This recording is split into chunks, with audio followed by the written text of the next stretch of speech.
बोली श्री सद्गुरुदेव भगवान की जय। श्री गुरु चरण सरोज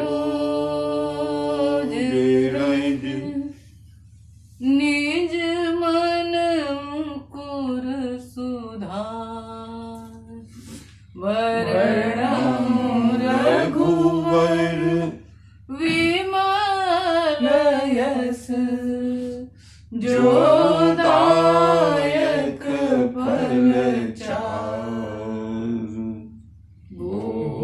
बुद्धिहीन तनु जानिके सुमिरहु पवन कुमार बल बुद्धि विद्या देहु मोहि हरहु कलेश विकार।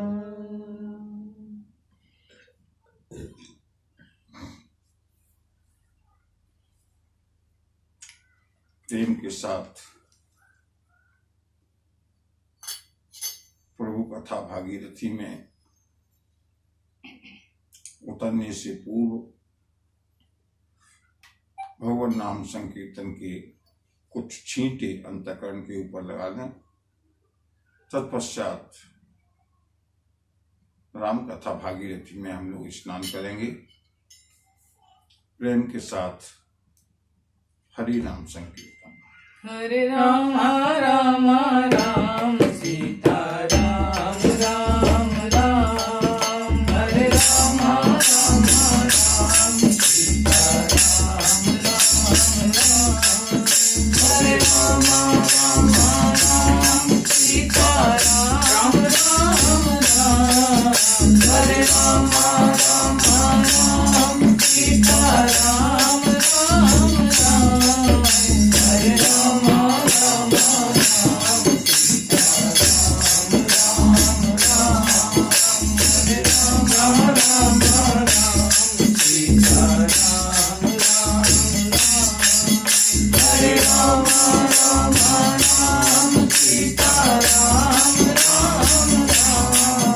हरे राम राम राम सीता राम राम हरे राम राम राम सीता राम राम हरे राम राम सीता राम हरे राम राम सीता राम हरे राम राम सीता राम हरे राम हरे राम हरे राम राम सीता राम हरे राम राम सीता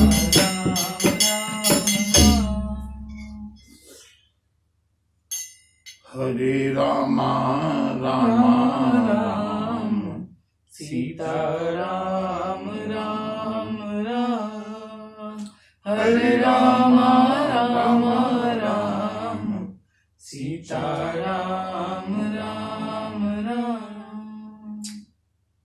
बोलिए भक्त वत्सल भगवान की जय। सियावर रामचंद्र की जय। बजरंग बली की जय। बाबा विश्वनाथ की जय।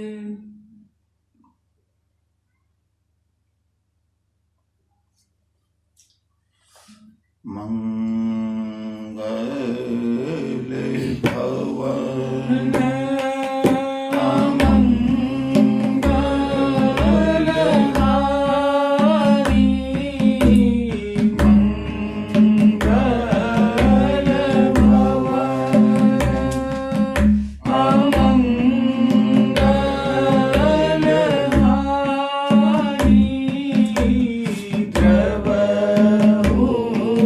सो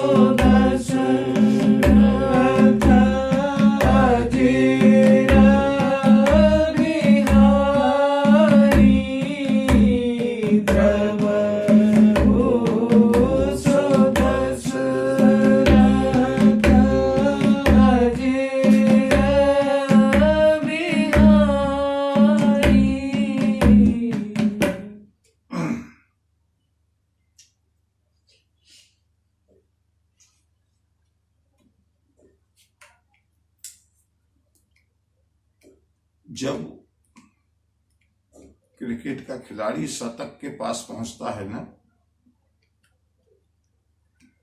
तो 99 पर जाकर के थोड़ी देर रुकता है, कहीं शतक से चूक न जाए।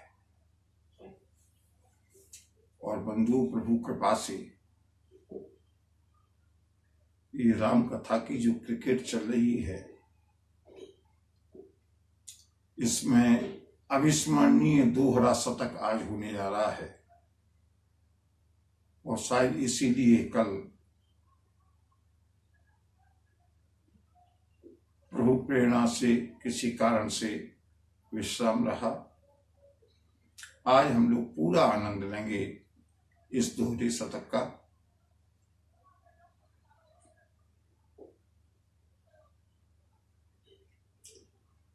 बंधु, बड़ी पावन प्रसंग कागभूषण जी का प्रारंभ होने वाला है। उससे पहले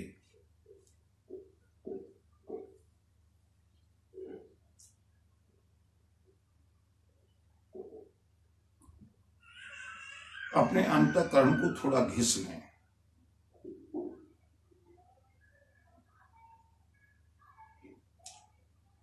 दीवारों के ऊपर जब चिकनाई और गंदगी लगी होती है ना, तो उसके ऊपर पेंट सार्थक नहीं होता, फलदायी नहीं होता, स्थायी भी नहीं होता और वांछित परिणाम भी नहीं मिलता। जो पेंटर होता है ना, वो पहले दीवारों को रगड़ता है, घिसता है,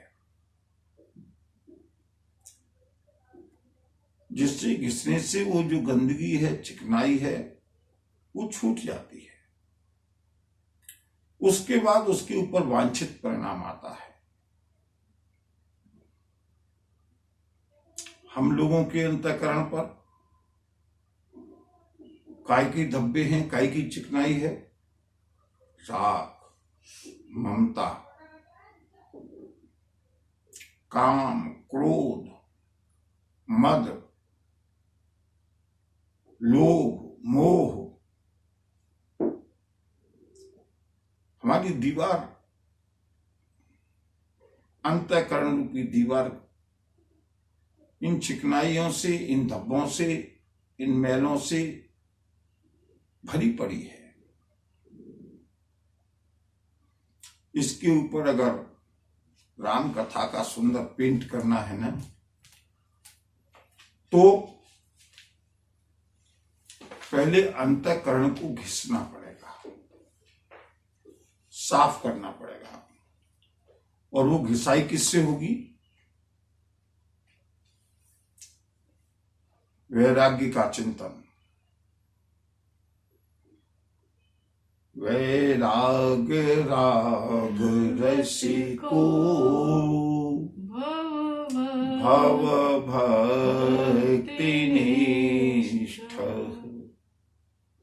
वैराग्य राग रसिको श्रीमद्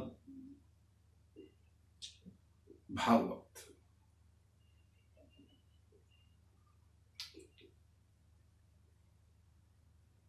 अगर चिकनाई के ऊपर पेंट कर दिया जाए ना, तो स्थिर नहीं रहेगा, टिकेगा नहीं। इसलिए 2 मिनट के लिए केवल आत्मचिंतन करें, आत्ममंथन करें।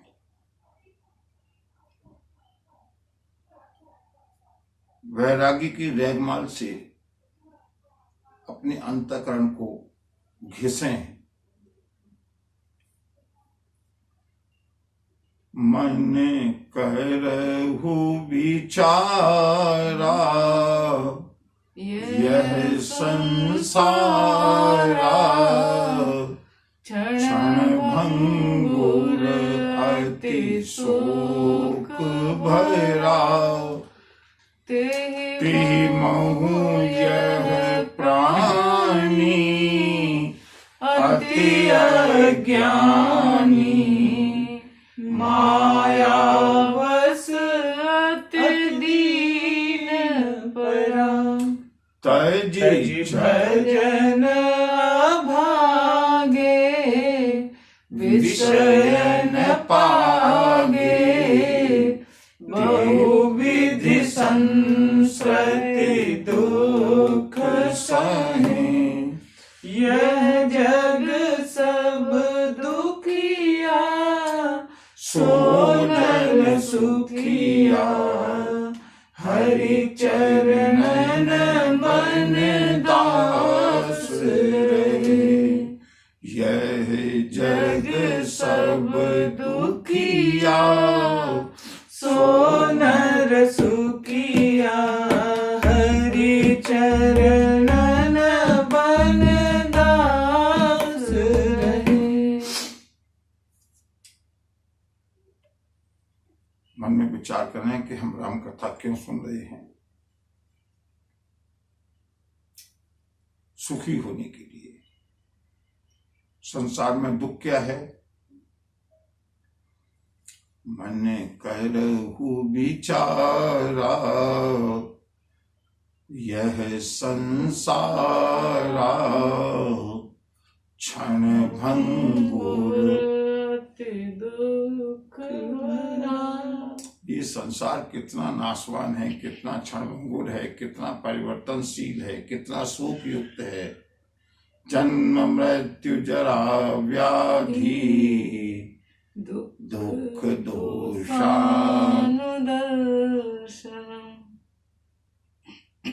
भगवान द्वारकाधीश आज्ञा देते हैं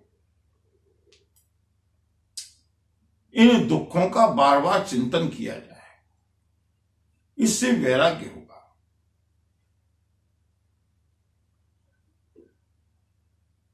मन करहु विचारा यह संसारा क्षण भंगुर अति दुख भरा तेहि महु यह प्राणी अति अज्ञानी माया वश अति दीन परा। इस संसार रूपी भवसागर में यह अज्ञानी और असहाय प्राणी अहंकार के और अज्ञान के अंधकार में डूबा हुआ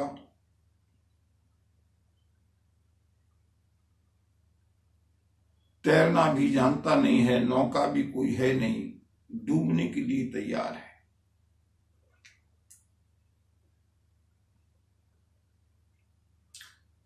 तजी भजन अभागे विषय न पागे। भजन कभी किया नहीं, प्रभु का नाम लिया नहीं, केवल देह गेह और परिवार में आसक्त रहा जीवन भर। परिणाम ते अति संसति दुख सहे। संसति माने आवागमन के चक्र से संसार के सृष्टि के क्रम में पड़ा हुआ है।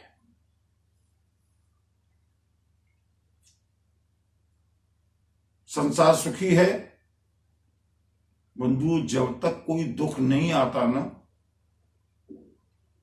तब तक मनुष्य कहता है कि मुझसे ज्यादा सुखी कोई नहीं है। लेकिन दुख की एक चट्टान जब गिरती है जीवन में, तो सुख का सारा जीवन ध्वस्त हो जाता है। दुख की इंटेंसिटी इतनी ज्यादा होती है जीवन में, पल पल पर दुख हैं, लेकिन उनको हमने सुख समझ करके, सुख की चाह में उन दुखों को भी हम सुख समझ करके जिए जा रहे हैं।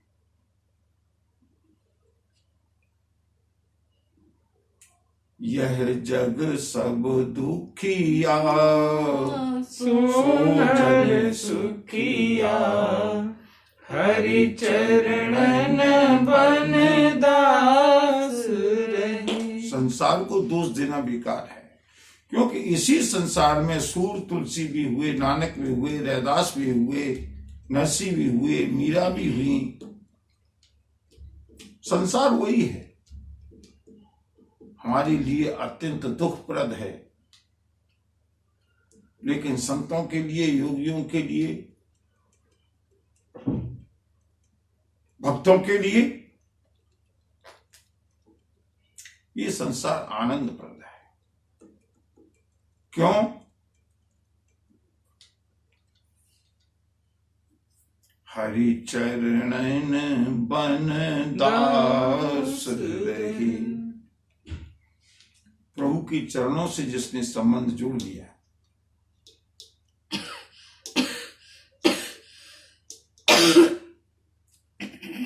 जिसने अपनी बुद्धि को परमात्मा से जोड़ लिया, जिसने अपनी बुद्धि का संबंध परमात्मा से कर लिया, जिसने अपने मन का संबंध परमात्मा से कर लिया, वही धन्य है।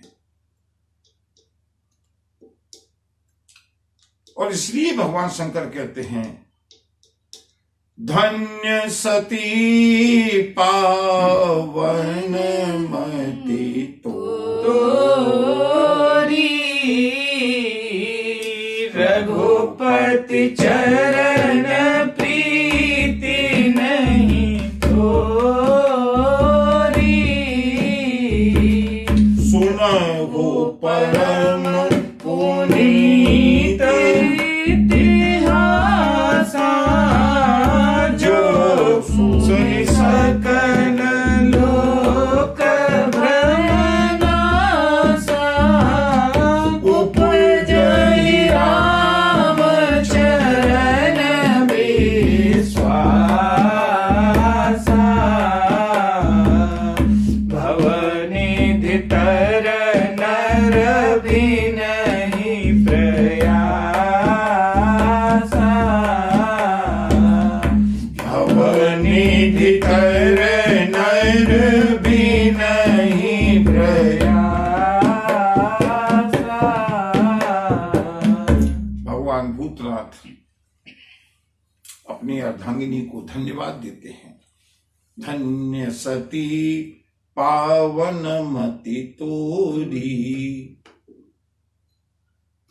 तुमने प्रभु के प्रसंगों को, प्रभु की चरित्र को, प्रभु की लीला को, प्रभु की रहस्यों को, प्रभु की भक्ति को सुना, तुम धन्य हो। और अब तुम प्रभु के भक्तों के चरित्र को सुनना चाहती हो, ये और भी उत्तम है। सुनो, सुनहु परम पुनीत इतिहासा।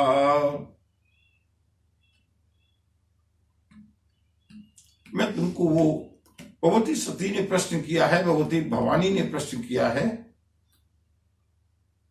भोलेनाथ आपने इस प्रसंग को कालभूषण से कैसे सुना?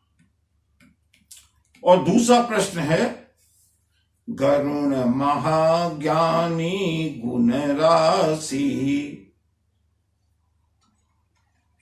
गरुण जो प्रभु के पार्षद हैं, प्रभु के वाहन हैं, प्रभु के सारथी हैं, जिन पर स्वयं साक्षात नारायण विराजते हैं, उन्होंने काकभूषण के पास जाकर के, सारे ऋषि मुनियों को छोड़ करके काकभूषण के पास जाकर के इस कथा को क्यों सुना?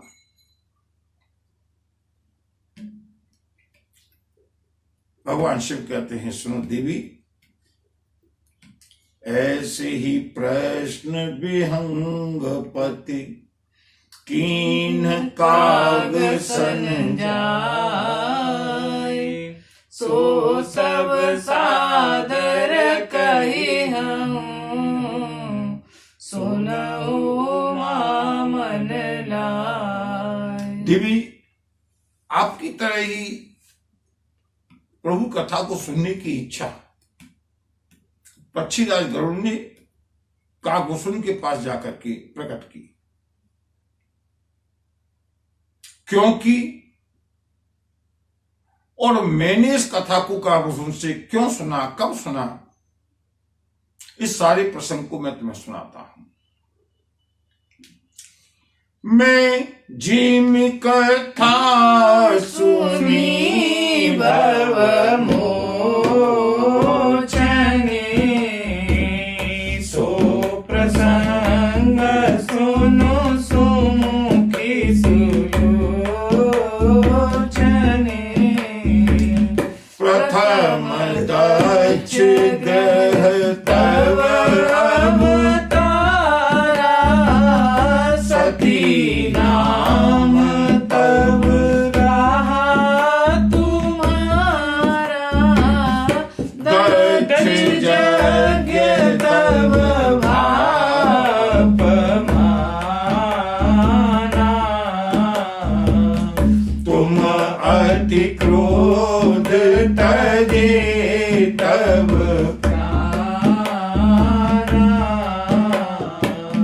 मम अनुचरण तीन मख भंगा जानहु तुम सो सकल प्रसंगा मैं जिम कथा सुनी भव मोचने सो प्रसंग सुनो सुमुखी सुलोचने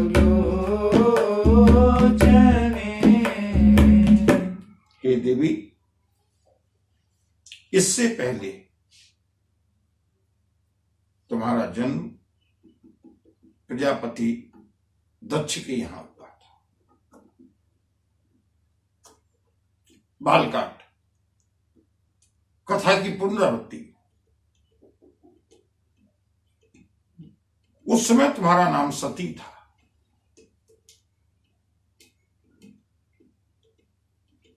बंधु, इस कथा को भी सुनने में आनंद आता है।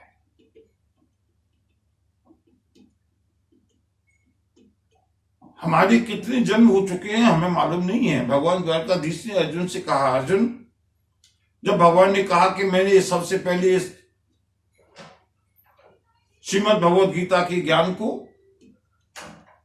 सूर्य को सुनाया था, अर्जुन को मोह हो गया, अर्जुन को संशय हो गया, प्रभु आप तो अभी मेरे साथ के हैं,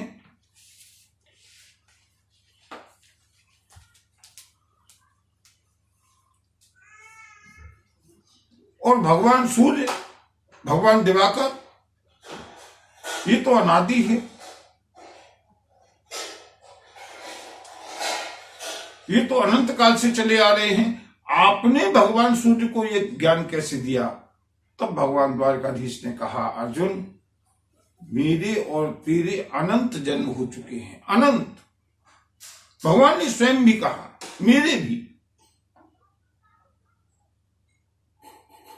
अनंत अवतार प्रभु के हुए हैं और अनंत जन्म हमारे भी हुए हैं।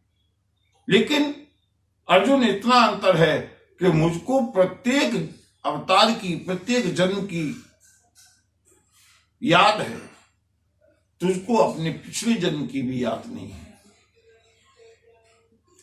बंधु, हम पिछले जन्म में क्या थे और अब क्या हैं हमको मालूम नहीं है। भगवान शिव सती से कहते हैं, देवी तुम पिछले जन्म में दक्ष की कन्या थी। यद्यपि सती को पुनर्जन्म, पिछले जन्म की याद है, स्मरण है, भगवान शंकर पुनः याद दिलाते हैं, दक्ष के यज्ञ में तुम्हारा अपमान हुआ था, तुमने अत्यंत क्रोध में आकर के अपने प्राणों को छोड़ा था। बंधु, संक्षेप में भगवान शिव ने कहा है, मैं भी संक्षेप में कथा सुना रहा हूं, क्योंकि हम चलते हैं काव्यसुंड के प्रसंग की ओर। कथा बालकांड में विस्तार से हो चुकी है। तुमने अपने अपमान के क्रोध के कारण और मेरे अपमान के क्रोध के कारण अपने पिता की यज्ञ में अपने प्राणों की आहुति दी। मम अनुचरण कीन मख भंगा, मेरे गणों ने दक्ष की यज्ञ का विध्वंस किया। दक्ष यज्ञ विनाशनम त्रिगुणात्मकं त्रिविलोचनम्। मैंने दक्ष की यज्ञ का विध्वंस तो कर दिया, लेकिन तुम्हारे विरह में जब ते सती जाई तनु त्यागा, तब ते शिव मन भयउ विरागा। तब ते शिव मन भयउ विरागा। अगर हमारा मन राग में है तो ये कोई बहुत चिंता की बात नहीं है। भगवान शिव ने भी लीला की है। देवी, स्वाभाविक है जब दो शरीर एक साथ रहते हैं, उनमें से एक बिछुड़ जाए कष्ट होता है। तब अति सोच भयउ मन मोरे, और दुखी भयउ वियोग प्रिय तोरे। तुम्हारे वियोग में मैं अत्यंत दुखी हुआ।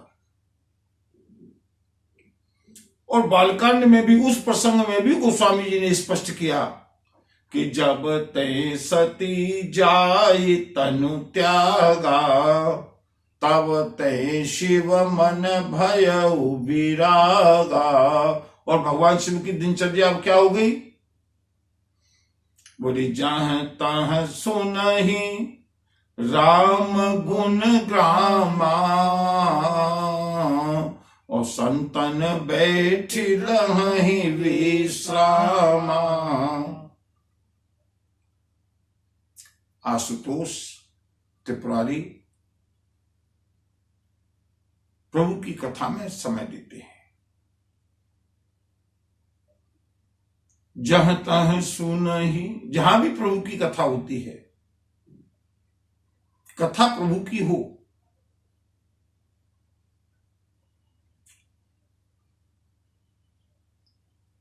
बंधु एक बात बता दूं, मेरे अनुभव की बात है इसलिए बता रहा हूं। प्रभु की कथा हो, मन से सुनी जाए, और मन से अगर कथा का आयोजन हो ना, भगवान भोलेनाथ और बजरंगबली ये तो स्थायी यजमान हैं, ये तो दोनों श्रोता हैं ही हैं। कितनी अदृश्य शक्तियां सुनने के लिए आती हैं, ये केवल अनुभूति का विषय है। कोई भाग्यशाली होता है जिसको अनुभव होता है।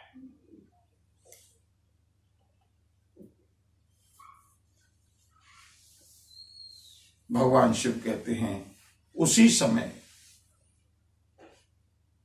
मैं प्रभु की कथा सुनते सुनते, संतों का दर्शन करते करते भ्रमण करने लगा। गिरि सुमेर उत्तर दिश दूरी, सुमेरु पर्वत की उत्तर दिशा में नील शैल एक सुंदर भूरी, एक बहुत सुंदर नील पर्वत है। उसके जो शिखर हैं वो सोने के शिखर हैं, और उस नील पर्वत पर तीन पर एक एक बिटप विशाला, बट पीपर पाकरी रसाला। क्या क्या रहस्यमय कथा है। 4 वृक्ष बताए हैं भगवान शिव ने, और बंधु अगर इन चारों वृक्षों का वर्णन करने लगे ना तो कथा आज आगे नहीं बढ़ पाएगी। लेकिन अब हमको कथा आगे बढ़ानी है, क्योंकि अनुष्ठान बहुत लंबा हो गया, आज दोहरा शतक भी हो गया, और अब मेरा मन, प्रभु की प्रेरणा भी ये हो रही है कि इस अनुष्ठान को पूरा किया जाए, सुंदर सुंदर प्रसंगों को, उपदेशों को, प्रेरणादायक प्रसंगों को सुनते हुए। इसलिए लेकिन कभी समय मिले तो विचार करना, और अगर कभी मुझे अवकाश मिलेगा तो इसका विस्तार से वर्णन करूंगा। 4 वृक्ष बताए हैं भगवान शिव ने। इस नील पर्वत पर 4 वृक्ष है, बट सबसे बड़ा जो विशाल वृक्ष है, तेन पर एक एक, बहुत ज्यादा नहीं है, हिमालय है, एक एक बिटप विशाला। सबसे बड़ा वृक्ष बोले बट बरगद का वृक्ष है। और भगवान शंकर जब भी कथा कहते हैं या जब भी विश्राम करते हैं तो किसके नीचे करते हैं? बट वृक्ष के नीचे। इस समय भगवती सती को मोह हुआ, बालकांड में थोड़ा ध्यान दें। भगवान शिव ने सती से कहा, सती तुमको मोह हुआ है ना, तुमको संशय हुआ है, जो तुम्हारे मन अति संदेहु तो किन जाए परीक्षा लेहु। जाकर के परीक्षा लेकर के आओ। भगवती सती ने कहा, तब तक आप क्या करेंगे? भगवान शिव ने कहा, सुनो, तब लगी बैठी रहूं बट छाई। देवी जब तक तुम लौट करके नहीं आती हो, जब लगी तुम आई मोहि पाई। जब तक तुम लौट करके आओगी तब तक मैं बट के वृक्ष के नीचे ही ध्यान करूंगा, प्रभु का स्मरण करूंगा। बट का वृक्ष क्यों? मैंने उस प्रसंग में भी बताया था, बट विश्वास का प्रतीक है। और भगवान शिव भवानी शंकरौ वंदे श्रद्धा विश्वास रूपिणौ। श्रद्धा और विश्वास की संयोग का नाम ही भक्ति है। एक सूत्र नोट कर लें, श्रद्धा और विश्वास के मिलन का नाम भक्ति है। भगवती भवानी श्रद्धा का प्रतीक है, भगवान शिव विश्वास का प्रतीक है। अगर श्रद्धा भटक जाए तो विश्वास अकेला रह जाएगा, और अगर विश्वास न हो तो श्रद्धा संशयग्रस्त हो जाएगी। भगवान शिव का साथ छोड़ा है भगवती सती ने, संशयग्रस्त हो गई। इसलिए भगवान शिव हमेशा विश्वास के प्रतीक हैं, और विश्वास का ही प्रतीक है बट का वृक्ष। भगवान शिव हमेशा बट के वृक्ष के नीचे विश्राम करते हैं।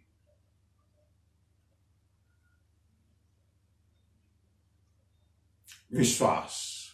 और दूसरा वृक्ष है बट पीपर पाकरी। एक पीपल का वृक्ष है, एक पाकर का वृक्ष है, और एक आम का वृक्ष है। विस्तार करेंगे जब कभी अवकाश मिलेगा तो इन तीनों के प्रतीक का भी। भगवान शिव कहते हैं, तेहि गिर रुचिर बसई खग सोई। देवी उस नील पर्वत पर वह पक्षी रहता है। तासुनास कल्पांत न होई। ये भजन का प्रताप है। कल्प प्रलय होने के बाद भी उस पक्षी का नाश नहीं होता। माया कृत गुण दोष अनेका मोह मनोज आदि अविवेका। माया का जो परिवार है, मायाकृत जो दोष हैं, मोह है, काम है, अविवेक है, क्रोध है, ये सारे रहे व्यापी समस्त जग माही, जिनसे कि सारा संसार व्याप्त है। लेकिन भजन का प्रताप ये है कि ते गिर निकट कबहू नहीं जाही। उस पर्वत के निकट भी ये माया का परिवार कभी फटक नहीं पाता।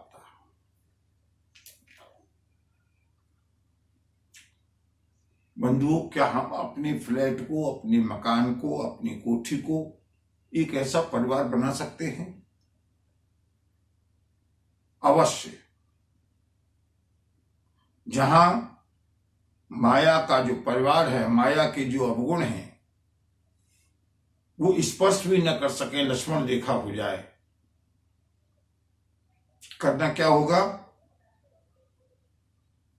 हरि शरणम हरि शरणम हरि शरणम श्री हरि शरणम हरि शरणम हरि शरणम हरि शरणम श्री हरि शरणम हरि शरणम हरि शरणम हरि शरणम श्री हरि शरणम। बोलो हरि शरणम हरि शरणम हरि शरणम श्री हरि शरणम हरि शरणम हरि शरणम हरि शरणम श्री हरि शरणम। सुखी मीन जहाँ नीर अगाधा जिमि हरि शरण। एक बाधा। प्रभु का स्मरण, प्रभु का चिंतन, प्रभु का अहर्निश चिंतन, प्रभु की कृपा का स्मरण। ये दोष आएंगे बंधु, लेकिन सर्किल के बाहर।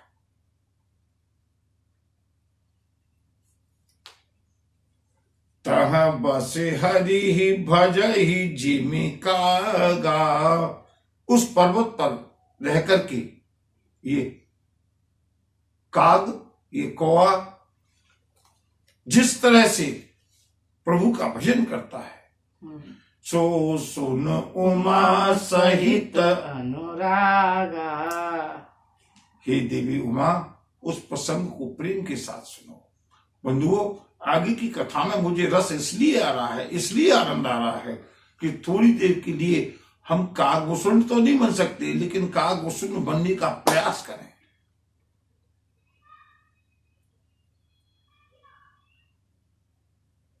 पीपर, मैंने 4 वृक्ष बताए थे ना, इन चारों वृक्षों का वो कैसे उपयोग करता है काग? पीपर तरु तर ध्यान सुधर जाप यज्ञ पाकरे तर कर। पीपल काम नाशक होता है। ये पीपल का गुण है आयुर्वेद का। पीपल तरु तर ध्यान सुधरई। वो कौआ, वो काक पीपल के वृक्ष के नीचे ध्यान, प्रभु का ध्यान करता है, ध्यान पर बैठता है, ध्यान धरता है। जाप यज्ञ पाकर तर करई। पाकर के वृक्ष के नीचे जप यज्ञ करता है, जप करता है। आम छाह कर मानस पूजा। आम रस का प्रतीक है, रसाल है। आम के वृक्ष के नीचे मानसिक पूजा करता है, मानसिक पूजा।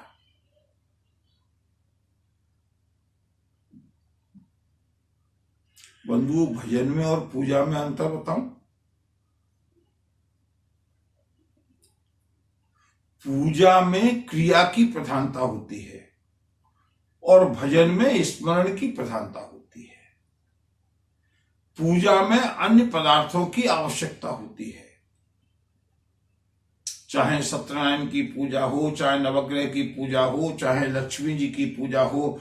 जहां भी पूजा है वहां पर क्रिया की प्रधानता है और क्रिया की प्रधानता के लिए वस्तुओं की आवश्यकता है। ये पूजा है। और भजन में किसी पदार्थ की कोई अपेक्षा नहीं है। भजन मन से होता है। भजन कोई क्रिया नहीं है। भजन तो एक स्वाभाविक वृत्ति है। फिर ये काक आम के वृक्ष के नीचे कहां से सामान जुटा करके लाता है जहां पूजा करता है। भगवान शिव कहते हैं किसी सामान की आवश्यकता नहीं है। आम छाह कर मानस पूजा। बंधु, अगर कभी अवसर मिलेगा फिर तो मानसिक पूजा के बारे में भी विस्तार से बताएंगे। मानसिक पूजा का पूरा कम से कम एक दिन का तो प्रसंग है जहां किसी वस्तु की अपेक्षा नहीं है, केवल मन से प्रभु का पूजन। और प्रभु को मन ही तो चाहिए। ताजे हरे भजन काज नहीं दूजा। इस कोई को न कहीं सर्विस पे जाना है, न बिजनेस पे जाना है, न अपने परिवार को देखना है। इसका कोई दूसरा काम ही नहीं है। ताजो हरि भजन, केवल भगवान का भजन, कोई दूसरा काम नहीं। और कभी कभी हम परिवार में चर्चा करते हैं या मित्रों के साथ चर्चा करते हैं तो लोग कहते हैं आखिर भजन भी कब तक किया जाएगा। फिर रस तो संसार में ही आता है। भगवान शिव पर कोई दूसरा काम नहीं, बजरंगबली पर कोई दूसरा काम नहीं, कागभूषण पर कोई दूसरा काम नहीं, सूरदास पर कोई दूसरा काम नहीं था। बंधुओं, जिसको प्रभु के भजन में रस आने लगा ना, उसको फिर दूसरा काम कोई सुहाता ही नहीं है।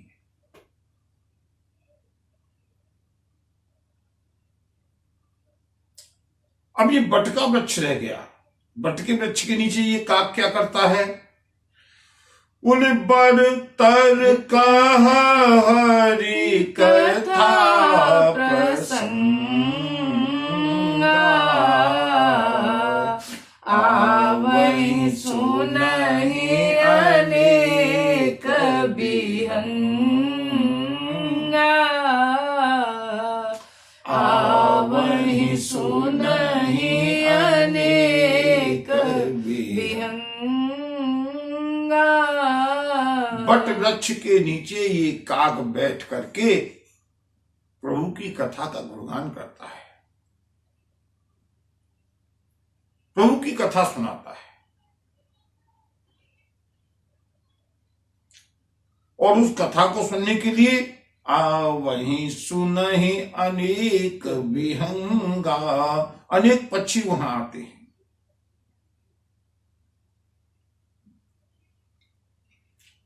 और एक बात बताओ, कोई बहुत बड़ी बात नहीं है अगर हम लोग कहते हैं और अगर हमको कथाओं में वृद्ध लोग दिखाई देते हैं ना, तो वहां पक्षी भी ज्यादातर वृद्ध ही आते हैं। आई वृद्ध वृद्ध विहंगता,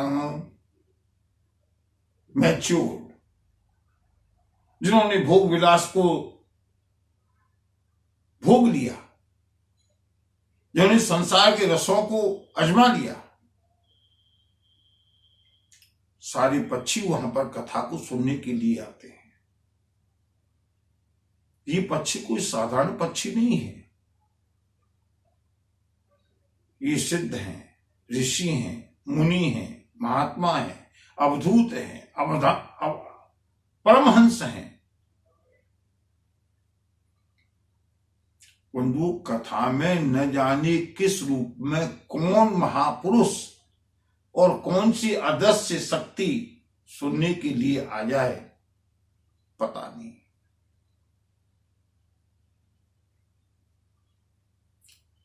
रामचरित विचित्र विधि नाना, प्रेम सहित कर सादर गाना। प्रेम के साथ, सम्मान के साथ, आदर के साथ ये काक उन पक्षियों के बीच में बैठ करके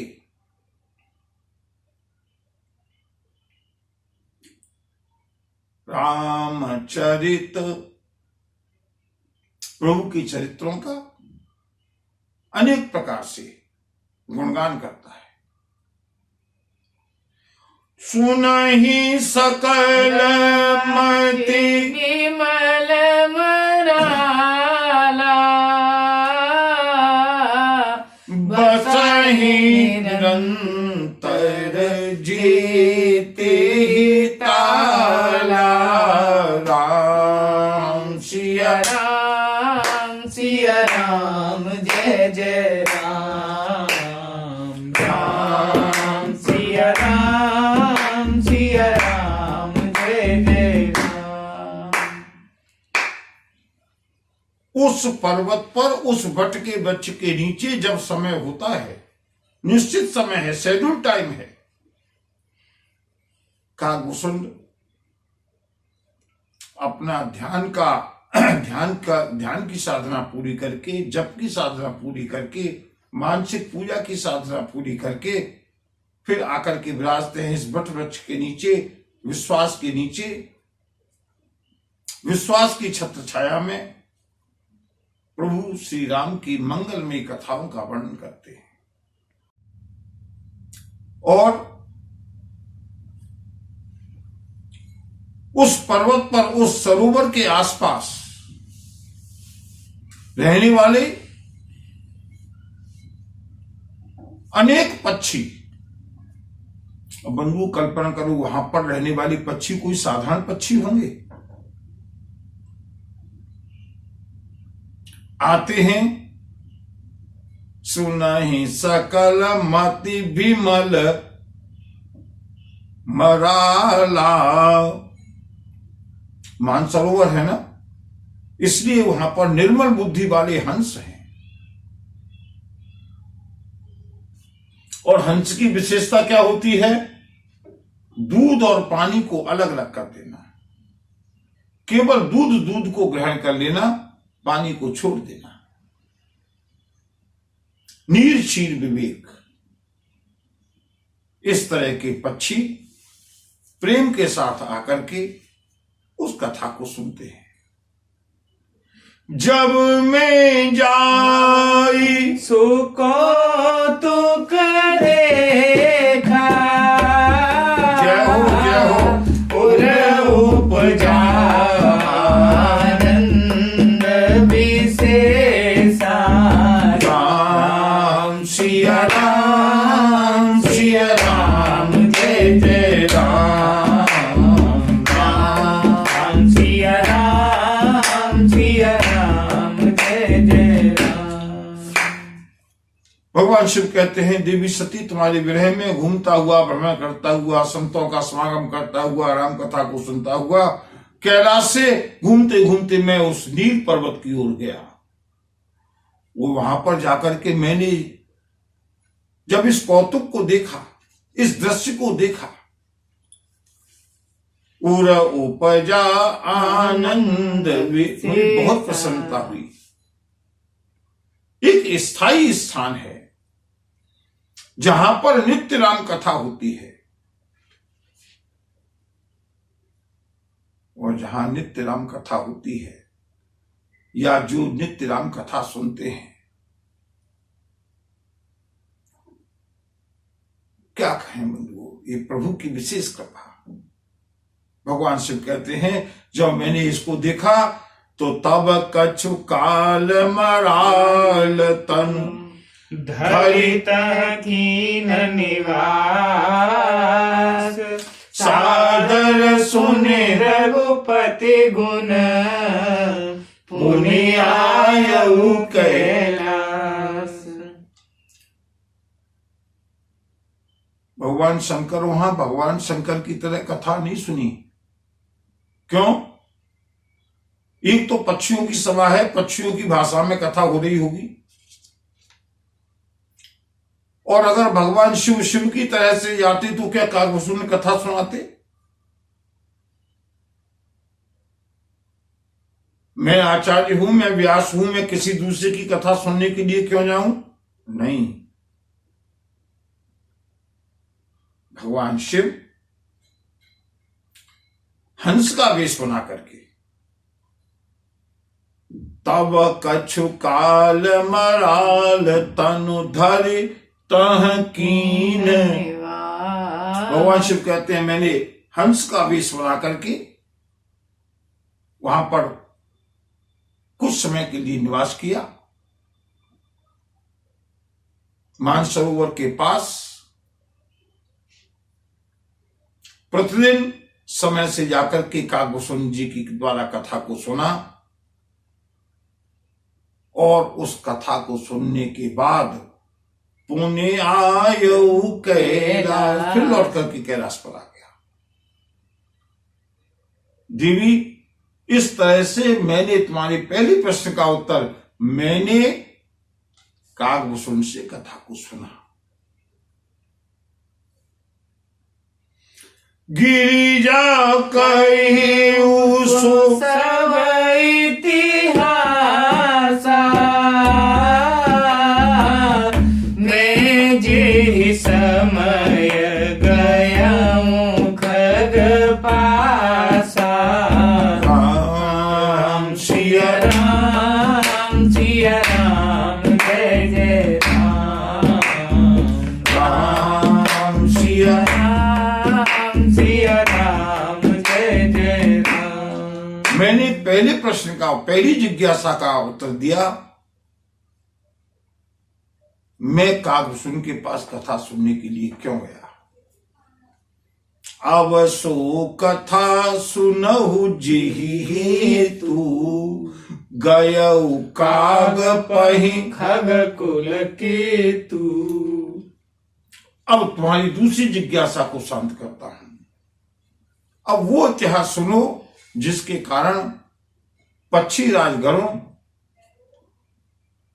काकभूषण के पास कथा को सुनने के लिए गए,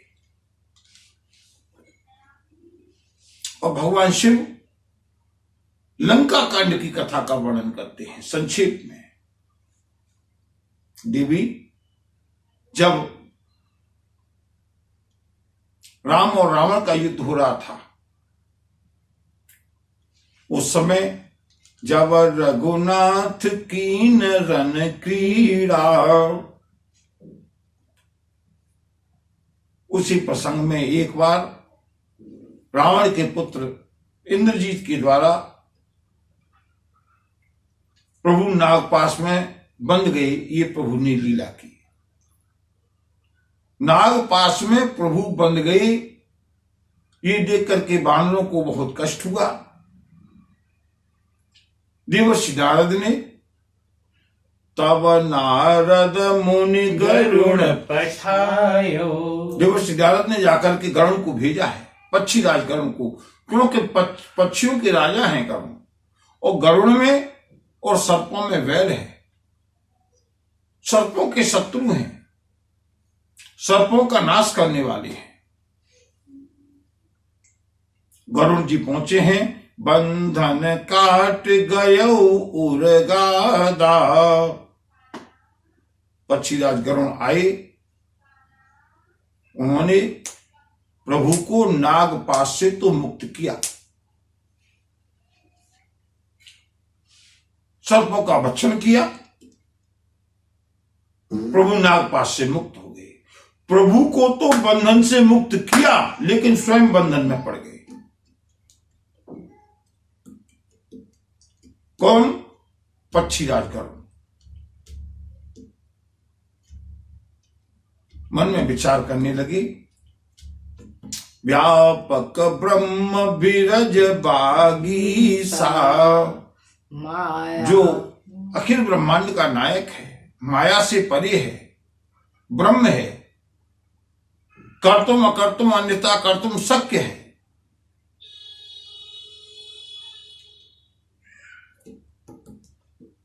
जो कभी किसी बंधन में आ सकता ही नहीं। मैंने सुना है कि ये श्री राम का अवतार तो उन्हीं अखिल ब्रह्मांड नायक का अवतार है।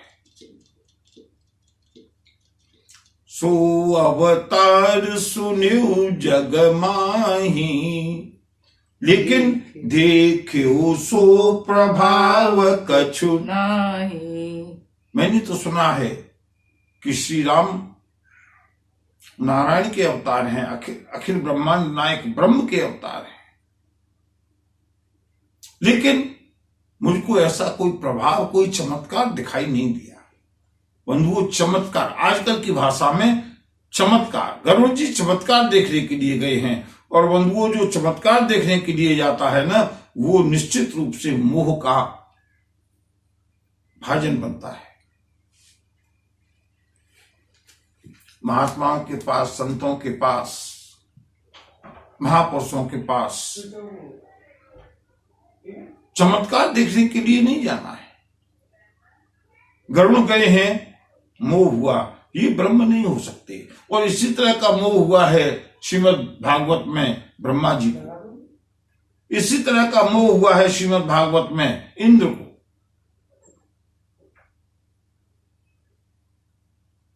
गरुड़ जी विचार करने लगे, भव बंधन से छूट ही नर जपि जाकर नाम।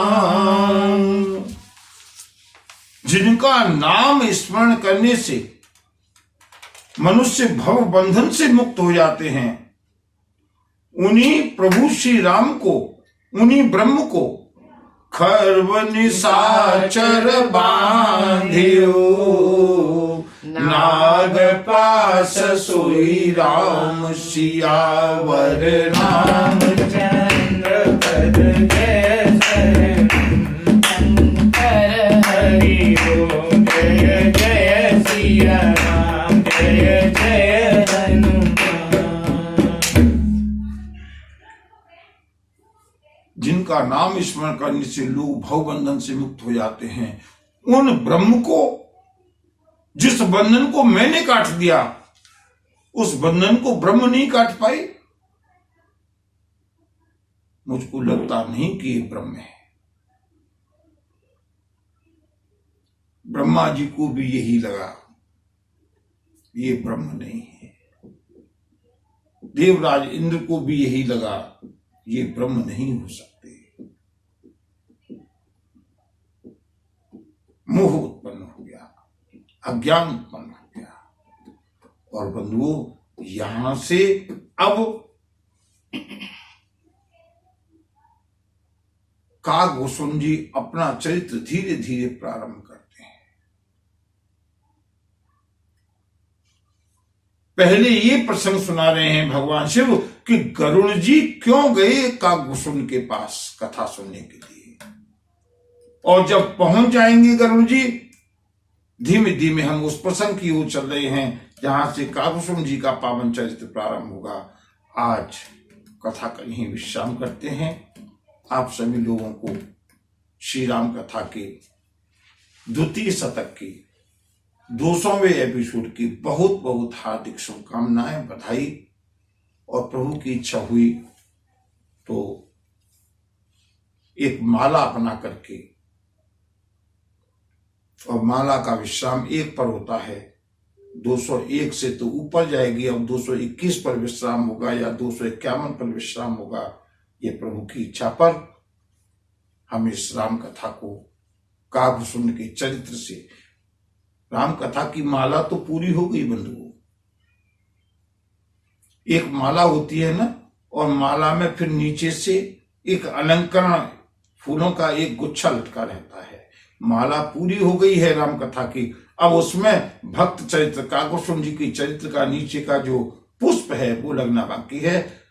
कितने दिन में प्रभु इसको पूरा कराएंगे, इसी कामना और प्रतीक्षा के साथ, इसी आशा और जिज्ञासा के साथ पूरी भक्त वत्सल भगवान की जय। नमः पार्वती पतये हर हर महादेव। जय। जय।